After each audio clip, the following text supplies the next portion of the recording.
Bonjour à tout le monde. Aujourd'hui, j'ai le grand plaisir d'accueillir Sameh Ben Chekroun qui a écrit un ouvrage très poignant que je vous montre aujourd'hui ici. Vous le voyez bien, Le cancer m'a volé un cher. Je vais d'abord t'inviter, cher Samia, à te présenter. Bien Euh, sûr.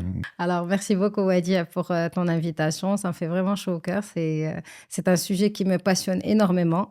Mais avant, je dois me présenter. Donc, je suis Samia. Je suis consultante dans tout ce qui est conseil en stratégie des entreprises. Mais à côté, je suis docteur en sciences de gestion et je suis auteur dernièrement de mon livre « Le cancer m'a volé mon cher ». Et voilà, donc ça va être le sujet de notre podcast aujourd'hui. Tout à fait. J'ai profité de l'occasion de t'inviter parce que tu avais écrit cet ouvrage, je vous redis, qui est très poignant. Je vous invite à le lire. La narration, tout est très bien écrit, Ça me fait c'est plaisir. vraiment intéressant. Il y a beaucoup d'informations. Exact. Mais parce que la problématique du cancer au Maroc reste aussi un sujet un peu difficile. J'aurais aimé qu'on puisse un peu parler de ton Tout expérience, à que tu fait. puisses nous donner des conseils, Bien sûr. le vécu. Et donc, on va essayer d'aborder les différents temps. Exact. Euh, Bah écoute, c'est l'idée, c'est l'idée. Disons que le cancer m'a volé mon cher, c'est un livre en fait qui retranscrit toutes, disons, les mésaventures de la maladie, avec un détail, disons, très particulier, puisque j'essaie en fait de décrire l'avant-cancer, le ongoing cancer, l'ongoing du process et le post-cancer. hmm, Bon, pour mon cas, on l'a perdu, notre cher, mais aujourd'hui, disons qu'il y a beaucoup de traitements qui sont là et il y a plusieurs personnes qui sont sauvées. Mais j'ai insisté à réécrire l'histoire parce que je l'ai vécu d'une manière incroyable. C'était très formateur pour moi, aussi émotionnel que, disons, psychologique. Parce que on redécouvre soi, bien sûr. on redécouvre l'autre. On a disons, cette incapacité d'acceptation de la maladie au début. Donc, j'en parle beaucoup, parce qu'au début, c'est quoi? C'est un choc. C'est pas, Tout à fait. on n'arrive pas à accepter. On se dit, Hmm, et c'est pour ça que le titre aussi, il peut faire peur à certains lecteurs, bien parce que sûr. j'ai dit que le cancer m'a volé mon cher. J'ai eu des critiques en termes religieux, etc.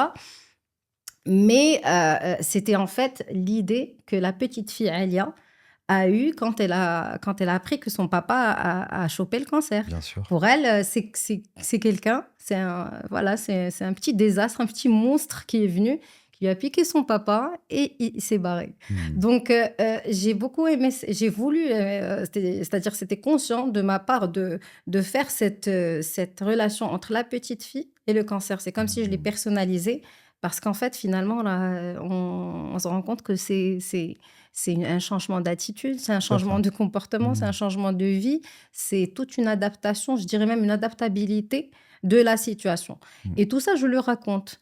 Mais le petit point positif enfin, je dirais le grand point positif, c'est en fait après l'acceptation. C'est comment on a vécu la situation. Alors, on va en reparler Comment, tout à l'heure. voilà, c'est Ouais. ça. Ouais. Donc, Mais je ne brûlerai pas les Ouais. étapes. Alors, en plus, justement, maintenant, tu m'as donné une idée pour les gens qui me connaissent. Moi, je respecte malheureusement jamais bien les trames et les plans. Et quand je t'entends parler, j'aimerais justement aussi peut-être te poser une question Bien sûr. pas prévue, qui Ouais, était l'avant-cancer. Parce que tu le dis bien, effectivement, la situation a beaucoup changé aujourd'hui. Il bien existe sûr. des systèmes de prévention. Et Exact. malheureusement, il y a des grandes résistances à pouvoir faire de la prévention. Je Tout dis à fait. souvent que les marques de tabac font Tout un à fait. meilleur marketing que le Exact. marketing de la prévention. Exactement. Et donc, avant, la meilleure manière de ne pas Tout perdre un à fait. proche, Ouais. c'est de pouvoir faire de la prévention. Est-ce que toi, tu as déjà eu autour de toi des personnes comme ça qui ont une certaine résistance concernant les processus de prévention pour les pathologies cancéreuses, les dépistages dont je Bien, parle? bien sûr. Ben ça, c'est-à-dire comme on a parlé de l'avant-cancer, comme je dirais, mon cher a eu le cancer de la prostate. Ok, C'est-à-dire que dans le monde, disons, des oncologues et du cancer de manière générale, on dit que voilà, c'est le cancer des riches, si on veut, parce que on peut le détecter à tout à n'importe fait. quel moment et faire, Mhm. voilà, une ablation de la Absolument. prostate. C'est un cancer qu'on guérit avec Exactement, des qui se grandes guérit proportions. rapidement Oui, en plus. Et bah, parce que au final, je dirais pas que je suis devenue oncologue, mais à force de lire et de côtoyer côtoyé des grands médecins qui nous ont beaucoup aidés d'ailleurs, j'ai compris un peu que finalement, euh, c'est juste question de prévention. C'est-à-dire que si on avait juste, disons que c'est du mktab et que voilà, Bien c'était à la sûr. fin de sa vie, etc. Mais on aurait aimé quand même faire de la prévention. C'est pour ça qu'aujourd'hui, vraiment, c'est-à-dire j'encourage les gens et toute personne, tout âge confondu, de toujours faire la prévention.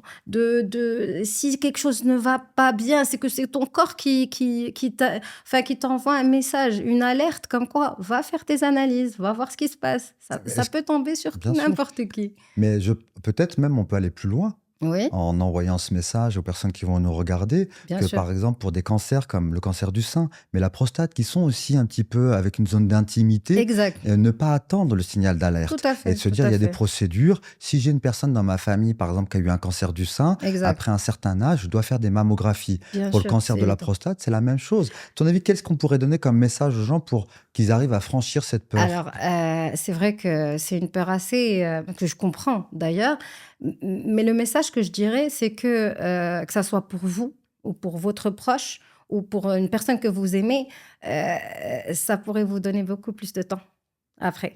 Si dans les pires des cas, il y a eu le cancer a vraiment touché la moelle épinière et que bon, c'est devenu un stade de métastase, je dirais que gagnez beaucoup plus de temps. Faites la prévention. Peut-être même que vous rentrerez même pas dans le process de traitement s'il y a eu une ablation. Mais je les comprends aussi parce que nous aussi, on avait cette vie avant cancer où on se dit que, bah, tiens, ça n'arrive qu'aux autres. Ça n'arrive qu'aux autres. Alors que le jour où ça vient, bah, voilà, Hmm, c'est-à-dire que ça vient comme comme un choc pour tout le monde. bien sûr. Et c'est là, en fait, où tu te dis, bah tiens, l'année dernière, il était très bien, il aurait pu faire ses analyses à temps. Hmm, D'abord, aujourd'hui, on parle à l'âge de 40 ans, les hommes doivent faire tout à fait. comme le fait un petit Absolument. dépistage du cancer de la prostate. C'est simple, hein. Mais Tu sais c'est ce que c'est le simple, dépistage? non C'est un dosage du PSA, donc c'est une prise de sang. exact, le PSA. C'est même pas quelque chose où on va vous découper en deux, c'est un dosage, une prise de sang. Exactement, ouais, c'est une petite prise de sang. Et Elle n'est pas petite, elle est prise de sang normale.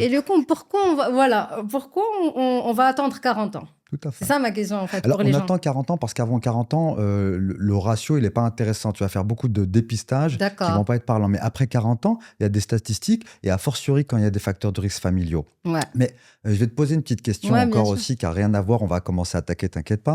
C'est aujourd'hui, je sais que tu es venu accompagner. Pourquoi tu es venu accompagner? Je dirais que ça me réchauffe le cœur d'être toujours avec les gens que j'aime. Ça te C'est ça, rassure. Et exact. donc, ce que je donne comme conseil aux personnes qui me demandent, quand vous avez une inquiétude pour aller faire un acte de prévention, par exemple une mammographie ou bien un dépistage, allez-y avec un proche. Exact. Comme tu es venu aujourd'hui, ça Bien te sûr. rassure. Et ma fille, t'es chez Bien Ajaïba. sûr, c'est vrai, me faites ici Et ça, est-ce que ça t'a aidé que Bien sûr, Donc c'est la énormément. même chose. Accompagner vos proches dans ces situations, effectivement, où il est Exact. nécessaire de les rassurer. Ne les laissez pas Exactement. aller seuls au front. Des fois, là, c'est des petits gestes qui font toute la différence. Mm. Vraiment, quand on accompagne la personne, quand on la soutient. En fait, et moi, je crois beaucoup à l'énergie positive. C'est pour ça que des fois, on rencontre quelqu'un qu'on ne connaît pas et que tu sens en fait du peps et que tu sens que tu peux dépasser, genre tu peux monter des montagnes et faire pas mal de choses parce que en fait, tu sens l'énergie Tout positive. à fait. Et ben, au lieu de rentrer dans des considérations négatives, il vaut mieux positiver, Absolument. faire la prévention. Et نقولوا راه غيكون الخير إن شاء الله. Mais Exactement. au moins, Mm. si c'est le cas, Allahumma lak alhamd, bah, Mm. c'est Dieu qui a décidé sûr. ainsi. Et je vais quand même faire le traitement, je vais me battre pour ma vie. Si ce n'est pas le cas, bah, alhamdoulilah, on a fait une prévention et que tout va bien, que la vie continue. Exactement. C'est tout. C'est pour ça que c'est super important, la prévention. Bon, merci en tout Ouais. cas d'avoir accepté ma digression. Donc, pour le coup, on va rentrer dans le vif du sujet, effectivement, qui est la question du parcours de soins Ouais. quand on a une pathologie cancéreuse. Alors, tu vas voir, j'ai quelques petites questions, mais qui suivent la trame du livre, et je vous redis, n'hésitez pas à le lire, ça vous apportera beaucoup d'informations. D'abord, la première étape, c'est l'étape du diagnostic. Exact. Alors le diagnostic, effectivement, malheureusement, au Maroc, moi, en ce moment, je m'occupe de la formation des internes Ouais. en oncologie. Et Ouais. comment est-ce qu'on fait un diagnostic? Diagnostic, il y a des outils dont je vous parlerai après, mais j'aimerais savoir, toi, comment tu l'as vécu, ce temps de diagnostic? Est-ce que Ouais. tu penses que le médecin était préparé à faire ce diagnostic? Je dirais que, bon, au début, c'était un peu spécial parce que la détection a été faite de différentes manières. C'est-à-dire que, bon, c'est vrai qu'il a eu au début des douleurs, on n'avait pas compris. Heureusement que mon oncle, le frère à mon papa, était médecin. Et donc, il avait compris que les symptômes étaient un peu plus, disons, importants. Donc, il fallait vraiment faire des analyses, etc. et tout. On a compris qu'il y avait quelque chose qui clochait dans le corps, mais le diagnostic en lui-même et la manière de transmettre ça à la famille, c'est là en fait où ça cloche chez moi. Parce que je dirais que, tabarakallah, nous avons de très grands oncologues au Maroc.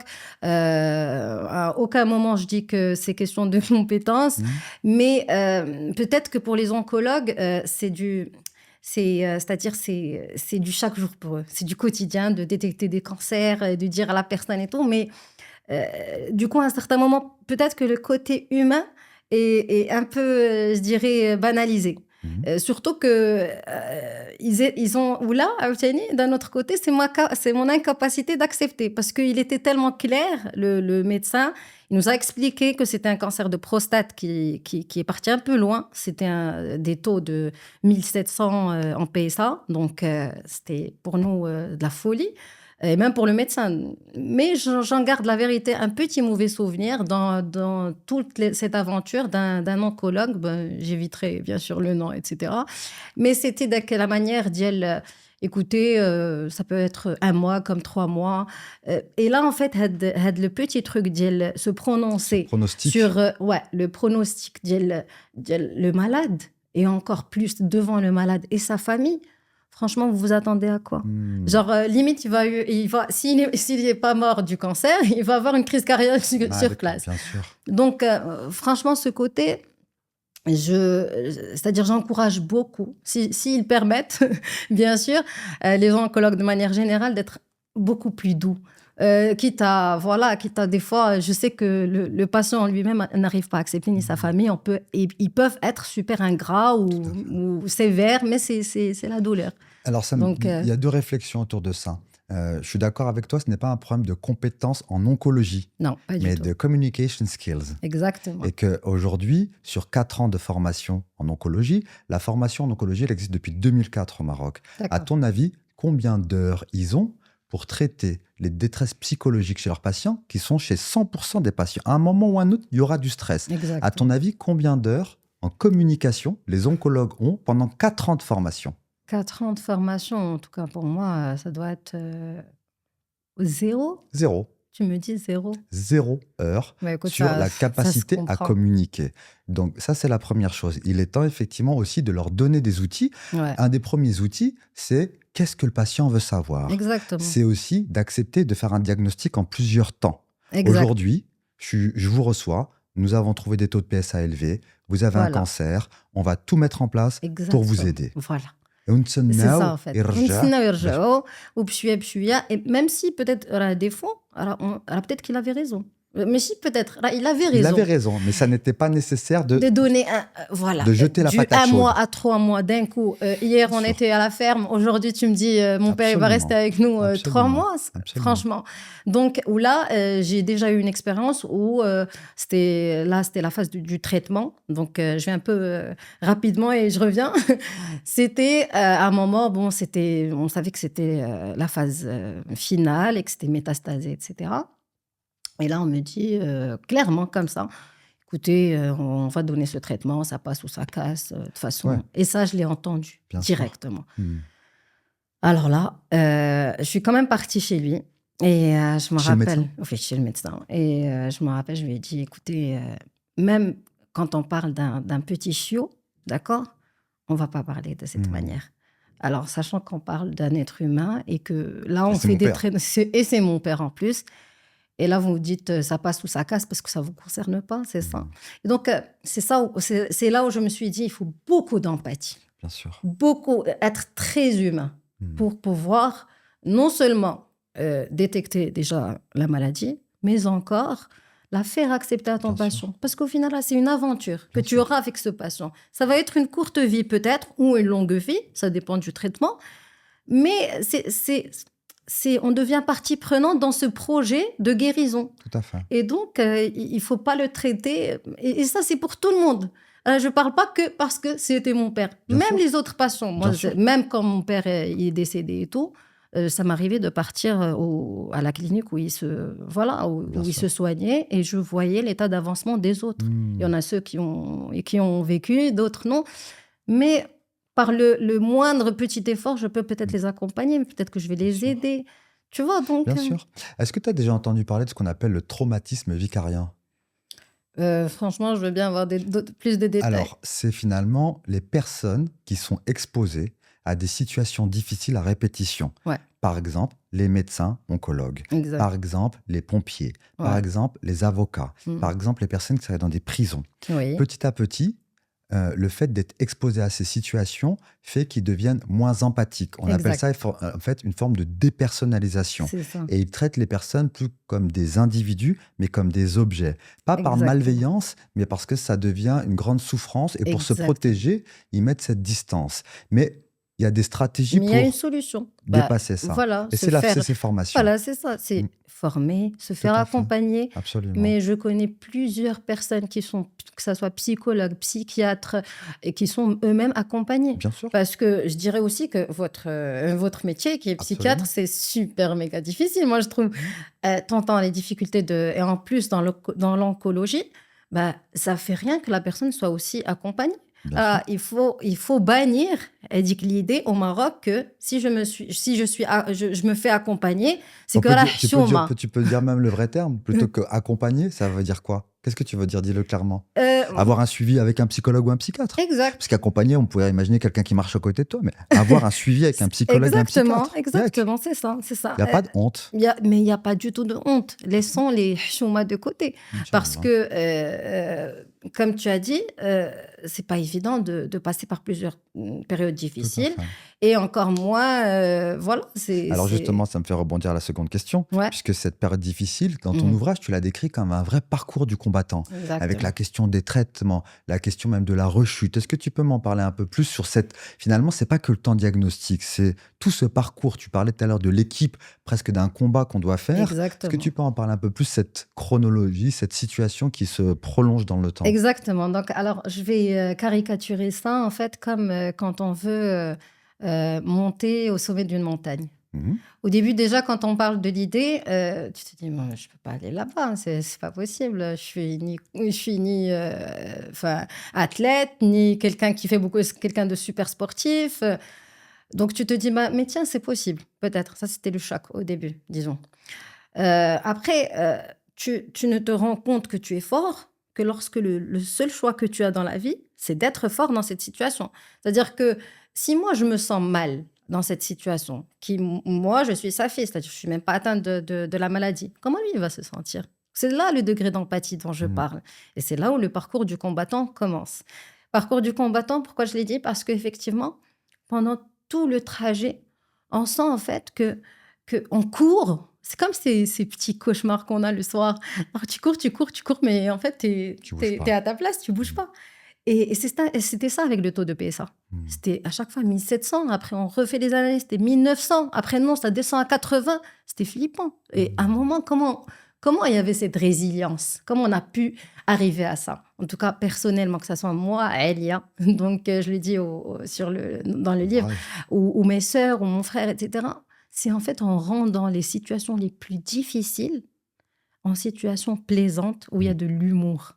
C'est-à-dire qu'à un certain moment, je me rappelle, je lui avais dit papa, ton cancer, il est comme yo-yo. On ne sait pas en fait comment maîtriser la chose. C'est-à-dire que des fois, on a du 80 de taux de PSA, alors que de mémoire, c'est du 4, ça ne doit pas dépasser 4 ou 5. Donc, tu peux confirmer ça.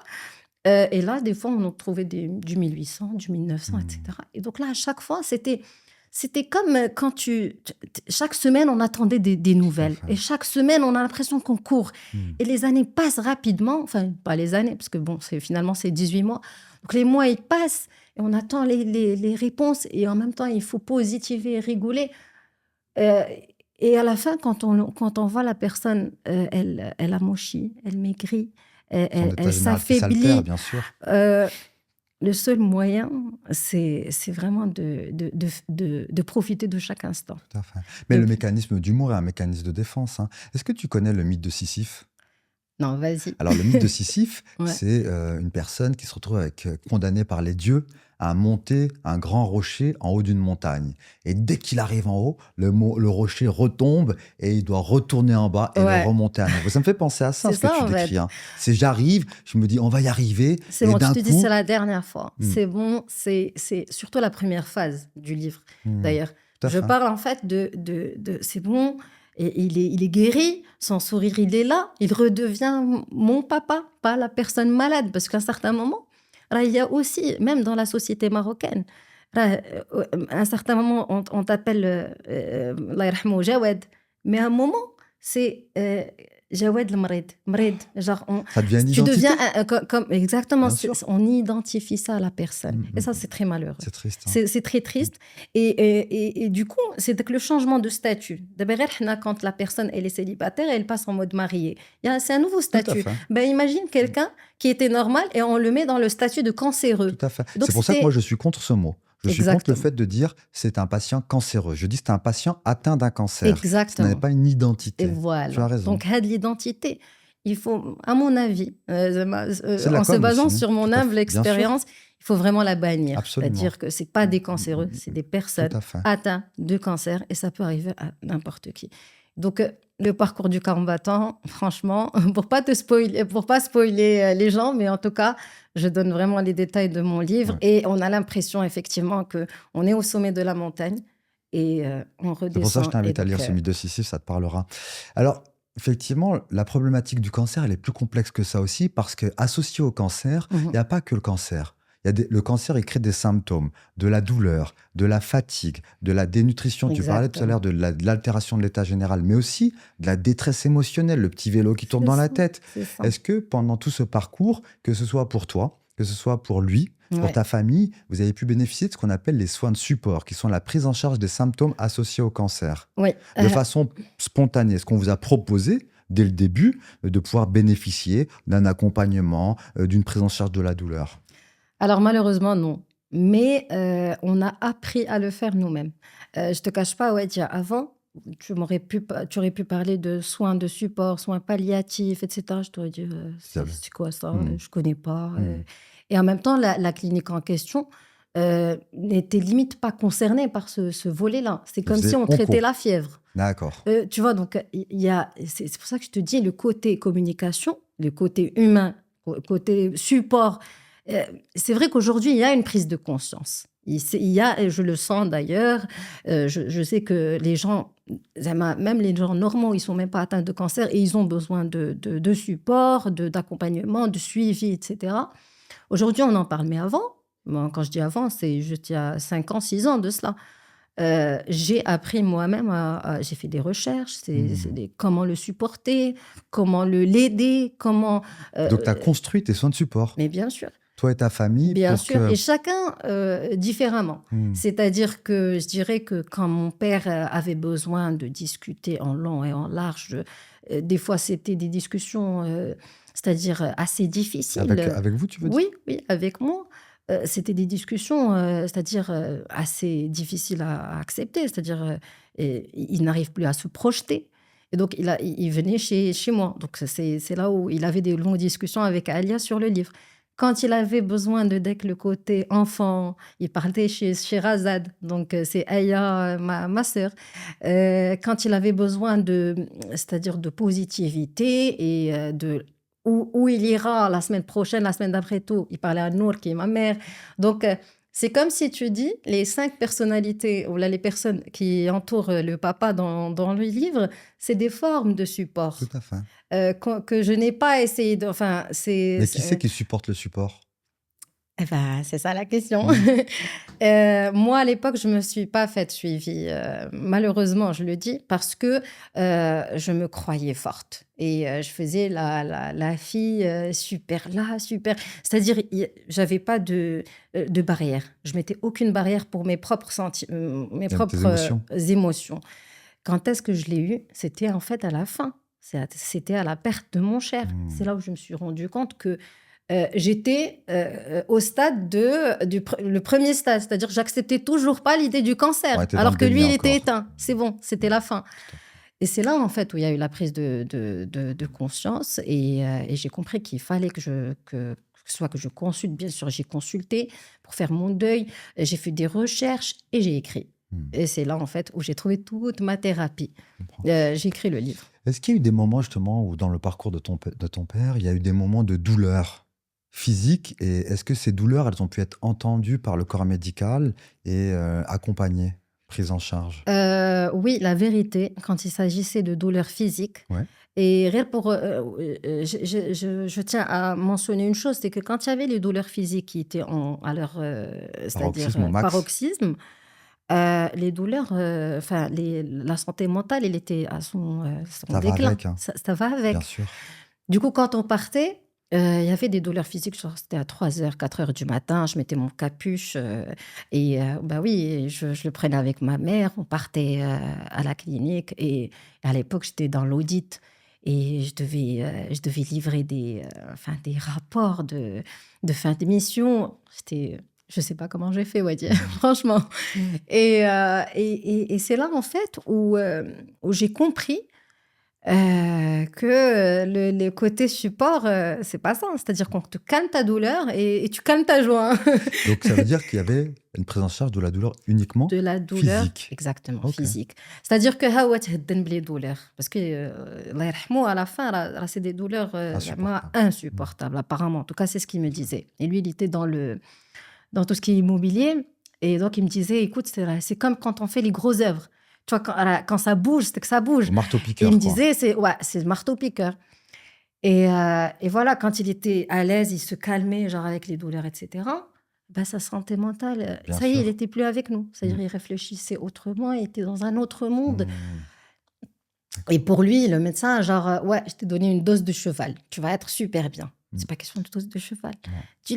Dis-lui, essaie je sais pas. Mais peut-être en même temps, on peut pas pointer. Parce que peut-être que cette formation, comme tu m'as dit, il y a 0 heure de communication. Alors que là, des fois, là, C'est pour ça que non, c'est moi je condamne pas. Je crois qu'il faut juste qu'on se responsabilise et qu'on fasse encore changer les choses. davantage. Tu comprends, là, quand je fais une semaine de formation avec des oncologues, Ouais, ça marche. Là, pour l'instant, j'ai 1 à 2 jours avec les résidents et ouais, c'est tout ce qu'ils auront dans tout leur parcours. Et au demeurant, je le fais de façon bénévole parce qu'il n'y a pas de financement pour c'est ça. l'instant pour cette formation. Truc de Eh ouf, quoi. ben, en tout cas, moi, à titre personnel, je trouve que dans le traitement lui-même, ça doit être comme ce qu'on fait dans la théorie et pratique, 50-50. Bien Bah, sûr. c'est ça, je fais le traitement et le 50%, c'est les traitements, les 50%, c'est la santé mentale, Tout c'est à fait. comment accompagner Absolument. et donner, surtout que là, tu as tous les outils, Bien sûr.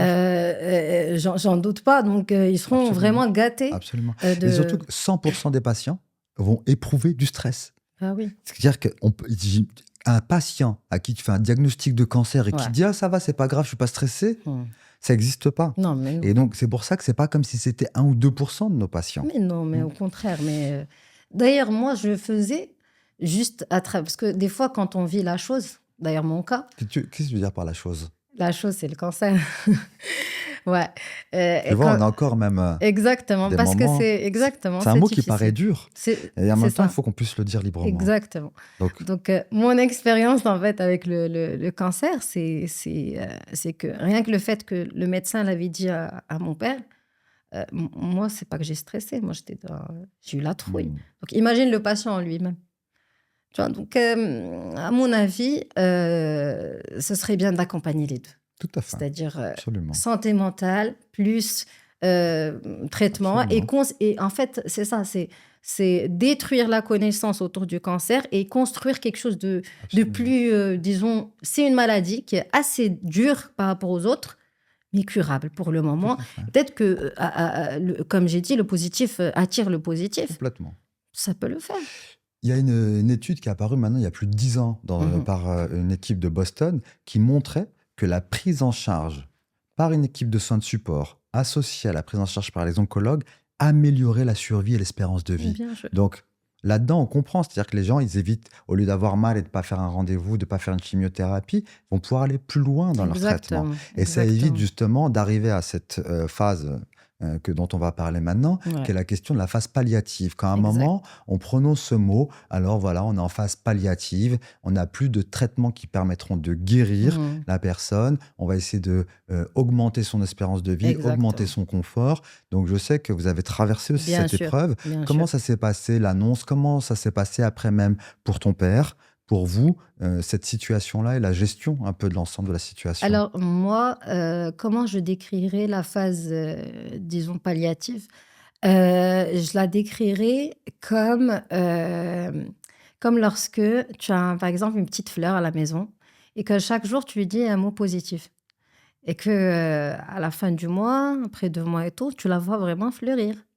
Donc, et je sais que cette fleur, elle est quand même, assez faible et Vulnérable en tout cas? vulnérable en Mmh. tout cas et je dirais que je préfère 1000 fois que les derniers moments où je vais la voir, elle va être, elle fleurit en fait, je la vois dans sa plus belle version, que de la voir, voilà, éteinte, même si je sais qu'elle finira par mourir la petite fleur.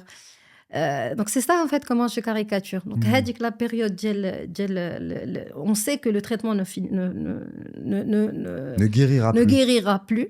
Il y a plus rien à faire. Ah là, il y a pas plus rien à faire. Il y a plein de choses, mais on peut plus guérir. On peut On plus peut guérir. accompagner, on peut Exactement. soulager la souffrance, on peut, D'ailleurs faire rire.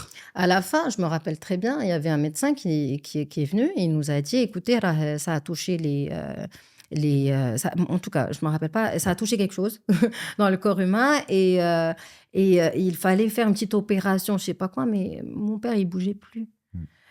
Et moi-même, j'avais dit: «Est-ce que ça servirait à quelque chose?» Et je suis partie chez mon oncle qui était médecin et il m'a dit: «Benti, Anna, je suis médecin, mais on va juste» d'ailleurs même ma mère, elle était d'accord, «On va juste نزيدو نأدبوه». Mmh. C'était ça. Bien sûr. On lui a donné on avait recommandé de faire une opération chirurgicale, faire des trucs de dialyse et cetera. En tout cas, on a proposé tellement de choses. À la fin, c'était à nous de et Est-ce c'était difficile de prendre la Bien décision, est-ce sûr. qu'on fait ou pas? Tu as déjà entendu parler justement malheureusement de ce qu'on appelle l'acharnement thérapeutique? Qui est effectivement cette situation où le médecin, au lieu d'être capable Mmh, d'annoncer: «On arrête», continue à proposer des choses en exact. sachant qu'elles ne seront Que pas, bénéfiques. Et c'est exactement. on alors moi j'entends des fois, on va faire une petite chimiothérapie, on Ah va faire ouais. de compassion, on va Mmh. faire une petite chirurgie, mais malheureusement, au lieu d'être capable de regarder la personne et de dire: «Voilà, malheureusement Exactement, aujourd'hui on peut plus rien faire», on exactement. continue à proposer des choses tout en sachant qu'elles vont pas être forcément bénéfiques. Voilà, C'est ce qui s'est un peu en probablement fait, passé c'est dans ça. C'est vrai que la vérité blesse des fois, mais je préfère 1000 fois qu'on me dise, qu'on me propose plus. mmh, Parce que rien que son état, c'est clair. C'est clair qu'il était très, très faible et que c'est bon, c'était trop grave. mmh, Donc, je préfère 1000 fois d'ailleurs, c'est ce qu'on a fait. On était tous, réunis. Bon, c'était à la clinique quand même parce qu'on s'est dit, comme on le garde à la clinique au cas où, il y a du support, en tout cas, qu'il ne souffre pas. vous étiez C'était ça. rassuré par l'environnement aussi, Plus ouais. ou Mmh, moins, exactement. Et en même temps, je me dis: «Au moins qu'il n'y ait pas de douleur, au moins qu'il parte en paix». mmh. Voilà et les soins palliatifs, c'était, le fait de se réunir, à la fin, il n'arrivait plus à parler, je rentrais chez lui, je parlais comme s'il m'écoutait et écoute, jour après jour, je sentais qu'il partait, mais je sentais en fait que ça lui faisait du bien, que je vienne. Je lui racontais de très belles choses, attention, je lui racontais pas du tout son état. Je racontais, plutôt des souvenirs d'enfance, voilà, papa comment tu étais, voilà ce que tu as fait et je te jure à Wadia que pas mal de fois, كنت نحس بيه تيتنهد et il Bien sentait sûr, en fait, bien il sûr, revivait la chose. Donc au lieu d'orienter, son cerveau vers la maladie tout à et fait. هذاك rien que داك tin tin ديال Les هذاك appareils, les appareils et tout, ça lui faisait mal et tout. Je préfère 1000 fois mmh, l'orienter vers quelque chose de plus bien sûr, beau, de au moins, je dirais, encadrer هذاك le mindset qu'il a eu à la fin par de belles tout choses. à fait, C'est tout bien sûr. et voilà. C'est comme ça en plus d'ailleurs que maintenant j'y réfléchis, on s'est rencontrés puisque tu avais vu, j'avais, lancé tout un projet de recherche Tout sur à la fait. question de la dénomination entre les soins de support, les soins de soutien, les soins palliatifs. Exact. Parce que je crois qu'en fait, il faut qu'on puisse éduquer les gens pour comprendre et aussi mieux accompagner. Et ce que vous Exactement. avez fait là spontanément de discuter avec lui plutôt de choses Exactement. positives, c'est Voilà. extraordinaire. C'est ça. Alors, on avait encore une autre question, et puis tu l'as bien préparée aussi encore, puisque tu parles de toute la famille qui était réunie. Exact. Je sais que c'est pas un parcours qu'on vit seul. Comment finalement la maladie, le parcours, les annonces, ce parcours du combattant, il a impacté la famille. Est-ce que c'est quelque chose qui a éclaté la famille? Ça vous a permis de vous resserrer dans ton cas Ouais, particulier? Est-ce bien que tu sûr. peux nous en parler? Ah, bien sûr. En fait, toutes les familles, c'est des hauts et des bas. Et surtout avec l'aventure du cancer. غير هو, moi, en tout cas, personnellement, j'ai senti en fait que chacun de nous a vécu l'expérience différemment. D'ailleurs, pour retranscrire ça sur mon livre, j'ai fait des séances d'écoute énormes. J'ai fait vraiment le psychologue avec toute la famille pour voir comment la personne, elle a... Parce qu'au-delà de la fratrie ou de la famille, c'est un être humain finalement qui a vécu un deuil. Et chacun, comment il a vécu. Mmh. Et en fait, dans cette situation de vivre la chose, qu'on a pu au final se resserrer, c'est-à-dire Mmh. se reprendre en main. Et chacun de nous, comment il a fait. C'est-à-dire qu'il y en a ceux qui profitent de la vie ardemment, il y en a d'autres qui ont plus de foi et plus de... بحال دابا, زعما je le dis, avant, je faisais ma prière, etc. Mais, يا ربي تسمح لي, c'était pas... c'est-à-dire, c'était mécanique. D'accord. Et peut-être que je prenais pas le temps nécessaire pour méditer, pour sentir la relation. Peut-être Mmh. que moi, je l'ai vécu comme ça. Je me suis rapprochée encore plus de Dieu. Je me suis rapprochée de toutes les questions existentielles. J'ai... disons que je profite du moment présent et je ne pense qu'au moment présent. C'est ce qui m'a permis d'avoir beaucoup plus de gratitude envers le moment. Et c'est ça. Donc, je dirais que c'est une expérience aussi douloureuse que constructive. Mmh. Et que pour la famille, alhamdoulilah, ça nous a beaucoup soudés, ça Bien nous a sûr. tous choqués au début. Chacun, il l'a vécu comme il le percevait. Mais à la fin, on a pu se resserrer Mmh. les mains et on a pu en discuter. Aujourd'hui, on en parle. Bon, c'est vrai qu'on me dit que tu parais pas sensible, mais au fond, je suis hyper sensible et je peux en pleurer jusqu'à Bien sûr. aujourd'hui sur des blagues, sur des souvenirs qui sont magnifiques. Et ça me donne les larmes aux yeux. Je me dis, et ouais, quelqu'un, il Mmh. aurait pu voir ça, son petit-fils, Bien il sûr, aurait pu faire ça. Mais finalement, ils sont avec nous. bien sûr. Et ils nous accompagnent pendant toute la vie. Mmh. Rien que le fait d'y penser à chaque fois, tu sens qu'il est avec toi. Et rien que d'abord, là, aujourd'hui, le podcast, on parle de lui. Il est là Il avec est nous. là avec Mmh. nous. Tu Dans vois, sa donc manière, bien je sûr. préfère mille fois. D'ailleurs, c'est un conseil que je donne à tous à toutes les personnes qui ont vécu ça, ou là, ils ont peur de le vivre. Ou là, attends, dites-vous qu'au final, la vie, ce n'est qu'un petit passage. Tout Et à on fait. finira par se réunir. Peut-être qu'ils sont partis un peu plus tôt, mais ils m'accompagnent pendant tout mon voyage. Mmh. Et il faut se dire aussi il faut voir l'expérience du côté positif. C'est-à-dire dire que peut-être que je ne serai pas la personne que je suis aujourd'hui. Peut-être que je n'écrirai même pas un livre. Peut-être que j'allais même pas comprendre ce qu'est la vie de manière générale, Tout à fait. ce qu'est la spiritualité, Absolument. Dieu, beaucoup de questions. Alhamdoulilah, aujourd'hui, je me dis, aujourd'hui, j'ai beaucoup de gratitude. Que peut-être sans cette expérience, j'aurais Tu auras pas eu pas accès. aussi pas la même Tout gratitude à fait. qu'aujourd'hui. Mmh. C'est-à-dire que أي حاجة تنقول الحمد لله اللهم لك الحمد Bien sûr. كتابة. Dieu sait beaucoup plus que moi. Donc à un certain moment, tu délègues هذاك le côté émotionnel ديالك هذا لربي et tu continues ta vie tranquillement. Ça me fait penser à une chose, en fait, tu as évoqué ce mot, heu, qui est le deuil. Le Ouais, deuil, en fait, pour beaucoup de gens, c'est quand on perd quelqu'un. En fait, le deuil, c'est un peu plus compliqué que ça sur le plan psychique. exact. Tu connais peut-être, tu as dû entendre parler des différentes étapes de Kubler-Ross du deuil, qui sont le déni, Le déni. hein, la colère, Exact. la négociation, Ouais, la tristesse, exactement. vraiment tristesse-dépression, puis l'acceptation. Puis En l'acceptation. fait, le deuil, au moment où on fait le diagnostic du cancer, pour la personne, il commence à avoir un processus de deuil. Bien J'ai sûr. perdu ma santé de ce qu'elle était. Mm. Et à partir de là, il y a un deuil qui peut se passer de façon répétée. Exact. Mais pour moi, il y a un paradoxe que je décris souvent avec des personnes, a fortiori quand on parle de la spiritualité. Ouais. Parce que là, Andy Maldin, je vais me dire effectivement, cette négociation, avec qui je la fais? Je la Ouais, fais avec Dieu, exactement, Rabbi. finalement. راه هو Et اللي donc, دار كل il شيء. y a quelque part, si tu veux, cette question de l'acceptation qui est aidée, et ça, on l'a déjà montré aussi, les Exact. personnes qui ont une spiritualité importantes, C'est qu'ils ont une ça, pratique, vont mieux traverser ces étapes-là parce qu'ils exactement. vont plus rapidement accepter.